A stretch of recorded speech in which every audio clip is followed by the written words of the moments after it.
it's definitely not that I'm being in a fantastic mood. But anyway, we are professionals and we have to see the game. I think the result, of course, is probably what everybody expected. Let's take it from their side. Of course, we thought ourselves to provide probably a surprise.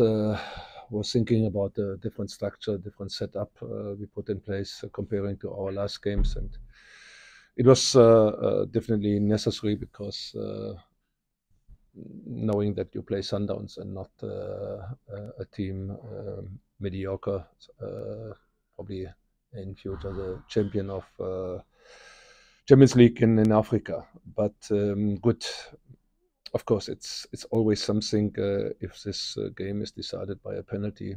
I don't know. I haven't seen it. It was outside. It was not. But I know only that the linesman was really not convinced about. Was very clear against this decision. I heard fourth referee always talking that he was obviously also convinced about that it was an outside. Anyway. We had opportunities to score. We had opportunities to make it happen. But okay, that's part of the game. I think from the result, as I said, not really what we were expecting from the performance side with a new setup. Just having 2 training sessions to implement it so far. From the quality, I think very good because if you have to chase a game, if you are 0-1 down and you keep the shape and you keep the distance to each other, I think and follow the principles we were talking about before and being able to produce some opportunities, I think that's definitely something where you can talk about on the individual basis that you have a certain quality inside the team. Despite we started with 7 players under 21. I think in this in a game like this from this magnitude to be competitive, it's definitely deserved a compliment for the players, for the team so far.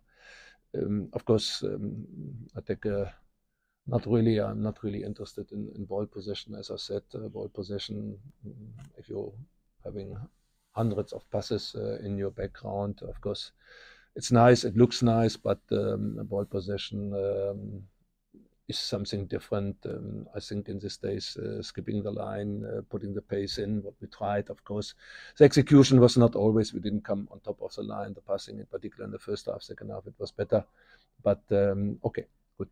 We will continue. I believe a game against Sundowns is not the best game to reduce the distance to position 15, but good, we have an away game and then 2 home games against what's the team who is very active on the off-the-field market. I must say, really, I'm shocked. I'm shocked how the right centre back from Swallows opened the door and allowed to score the goal, what brought them 3 points. I'm totally shocked. I think it has nothing to do with soccer, if something is this. And I read a lot from the technical director of SAFA, and it's okay. It's probably he's right that, and I said it already before. In average, the quality of coaching should be better. More qualification, more licenses. There's no doubt about it. But who the hell is talking about crippling games, crippling level of talking about the referees, talking about make it professional, talking about make it more really relevant. Who's talking about this department? And I think if we talk about crippling players, crippling games and clubs, I think we should really open a discussion. It's not only me. I read it from Orbit. I read it from other teams. Consequently, and I decided in halftime. I must be honest. I decided in halftime. I don't want to. Probably the last comment that I make to it, but I decided in halftime not to waste my energy with any decisions from this neutral people on the field. We will start, of course, believe and go into it and next game, and then hopefully we can get something out to reduce the distance to position 15. What's our target? Sandy, your first question. Coach, hard luck on the results. Just It's the first time in a very long time that this team has suffered three consecutive defeats. Mm. Just how much of a dent is this on the players' confidence, and most importantly on the aspirations that you had? Give me a reason. Give me a reason. Um, why should it be? Do you think if you put and change the team on the 31st of December, our last game against the team, whatever in terms of doesn't matter, and you see the line up on the 17th of February, and you have only one player left in the starting 11. It's Liam. From the players, there was nobody else over. There was nobody left. We structured totally now. Now, give me a reason. If you do something like this, normally you need 3 years under normal circumstances. Now, give me a reason.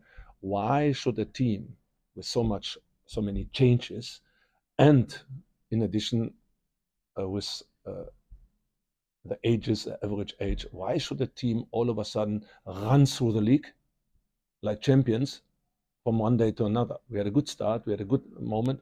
We definitely, probably certain teams didn't take us serious. That's probably, but I think at a certain time, analysts and I saw scouts and whatever in this moment were close by and identified where probably we have a certain advantage, where we have to be sorted in a certain way. For me, I said it before, we will win 2-3 games in a row and we will lose 2-3 games in a row. In the moment, it's just to keep focus and to develop these guys and to minimize the individual errors we have suffered in Port Elizabeth. We have suffered against the Swallows, and yeah, we provided more than less with an individual error the critical situation also today. Big man. So are you convinced then, Coach, on the back of what you said, that there's going to be another little run, 3 or 4 little wins coming soon? Yeah. In what manner? Based on performance. The performance today, I think, if we have seen in the second half, was not a crappy, mediocre team on the other side. And if you are capable to produce a number of opportunities, crossbar shots, and so on, I think, and to keep your shape, and despite you have chasing with all possession dominance on the other side, our game in Port Elizabeth was also not in a way that you can say it was crappy. We delivered, and then the team sit down. I think it was an unbelievable moment. There was a player, I think, I don't know the name, I don't know the position even, but it was in front of the bench with 2 legs tackle into it, and I don't think he got even a yellow card. Go on, go on, go on, and so on. That although I based more on the individual performance and of course to minimize the individual errors, but I see the players in training session, I see the players day in, day out, and I think the games to handle it is definitely something where you have a certain moment to think about that it can happen, and it will happen. Rob?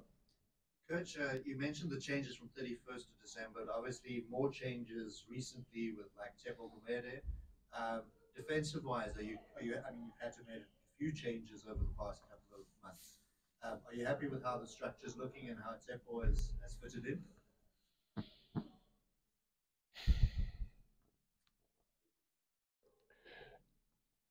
If you would have asked me 10 days ago, I would say, goodness, what I see in training sessions, I was not so convinced about. I'm tremendously surprised by the performance I have seen already in Port Elizabeth, Kachaba, and then today also. Although I must say, really, he had, in particular, with injury again from Rafik, really the right decision to bring him in and to have a experienced one. What they performed today together with Gerard, I think, yeah, let's move on. And it is definitely for this young team very healthy to have some core players with this magnitude around. Okay, coach. Did you feel at some point in this game that everything was going against you? Because I saw like you were shouting, you were calling like 4 penalty shots. If I call it correctly. No. I didn't shout not one word. What my colleagues are doing on the bench, I don't know. I absolutely went and turned things and was inside my brain. I didn't shout once in the second half. There was a lot of moments, hand in hand, other fouls and so on. But sorry, I have to deny your impression in this moment. You didn't see me in the tumult at all. I was out. I'm not, as I said in halftime, I decided, let it go. Don't waste your energy. Be focused to the game, what you can do, and that was my decision. Otherwise, what? No, nothing will change. Nothing will change. It is like it is. Sunday there. And coach, just on the Siviwe and Liam, just obviously they've been outstanding, if I can use the word, very impressive. From what you saw in them, what is it that that influenced your decision to include Siviwe straight from the reserve team to convert Liam? He's done ever so well, as you said, that he's growing in confidence in performances as well. Just those decisions. We talk about qualification. We talk about quality of coaches. Not because only I have UEFA Pro. I'm 30 years in this business, and it would be definitely something where I'm not. You should not compare me with other people into this direction. I think it's not only it's Shumani in a different position. It's Azanele, it's Rushwin, it's Siviwe, it's Liam, and believe it or not, I think actually he played today on the right fullback side. He was before in a centre back in a 3. Liam was in a left his life long time. He was born as a left fullback. He plays totally different because of his social competence. I was explaining already before. Gadiel was inside today. He was not on the outside. And I believe in this multi-positional, in this hybrid players very much. And that's what we are developing too. And I'm very happy about that you see this too. Diveni, then we'll finish up with big man. Hi, Coach Ndiveni from Disky Voice. Unbelievable. From what? Okay. From Disky Voice. We met in PE on Tuesday. Did we? It was in PE. You weren't nice, apparently. Huh? Yes. He says you weren't nice, apparently. Did you? Oh, you don't remember now. You know, it's my reputation. How many journalists were there in PE? Grumpy and you know, I can't talk to anybody. Many? I don't. It was only him. 1.5. I think you were the half. The other one, the lady, was the tall one. Yeah. Cool. Anyway, sorry if I was misbehaving, but I'm not. I'm not really on my best when I'm losing a game. I hate losing. Since 30 years and 10 years before, I will not adapt to it. That I will be on a good mood. Therefore, in this moment, excuse me for this. Okay, sorry. Your question. Just a quick question on your captain. Zaka is playing with a strep knee now for the last couple of games. Is it something serious or is it just a precaution to manage? No. He has a huge problem, not with the knee. That was from before. He has a huge problem with toe. With a big toe. It's obviously the capsule and obviously very painful. We injected the knot, but there's a lot of painkiller coming in, and it takes a certain time to lasted 45 minutes in PE, as you have seen in Kechaba, and today it was a little bit longer, but he's definitely handicapped. He's definitely not in a way as he could be, as we have seen it before. But anyway, it's important for me, for us. I hope we can now use another number of days to get him into the direction that he's probably pain-free in the following games. Last question from us. Then, what were the tactical changes that you worked on these 2 days? Did you play with a bit of a middle block in the beginning? What did you work on these 2 days? What did you switch around so that us uneducated coaching people can understand what you did today to switch things around? Who is uneducated? No. The first of all, we had not a 3 defense line. I think that is everybody sitting in this room here. Ari, big man, he's calling you, and so on. Everybody have seen it. Everybody knows what we did. We had a very narrow 4 defense line with definitely 2 center backs and close by with Rushwin and so on. We had then in this moment more than less Liam alone in a single pivot on the 6. Always flexible, supported with stepping out from Jared or from Tsepo if it is necessary, because they do it very well. This moving between the line, Ribeiro, Swane, is excellent. It's fantastic, and you cannot leave Liam alone, and that was definitely something what Jared and Tsepo did in a fantastic way. He and Sivive and Rushvin also, in the right moment, not getting pulled out. They kept the shape.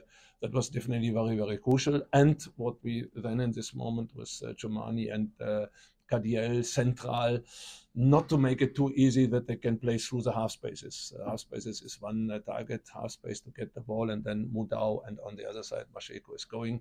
I think positional diagonal from Azanele and Ashley, and second half, Katleko and Azanele positions themselves very well.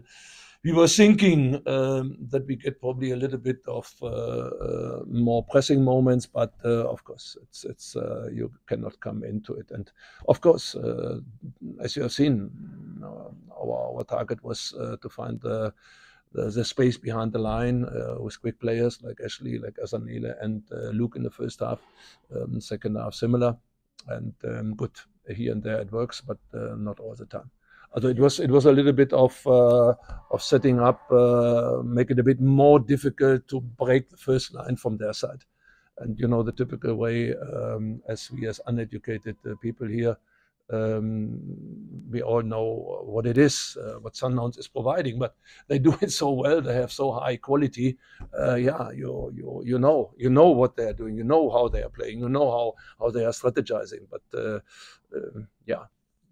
Did you feel when Keegan came on, he gave you more options to get the ball behind? He certainly sprayed a few nice passes. Yeah. No, he's not a bad player, as we all know, but you know, he has to put him a little bit higher up. He has to be a little bit more aggressive to himself. We try to wake him up. Probably he can help us a little bit more in the rest of the season. Thank you, Coach, for your time. Thank you, everyone.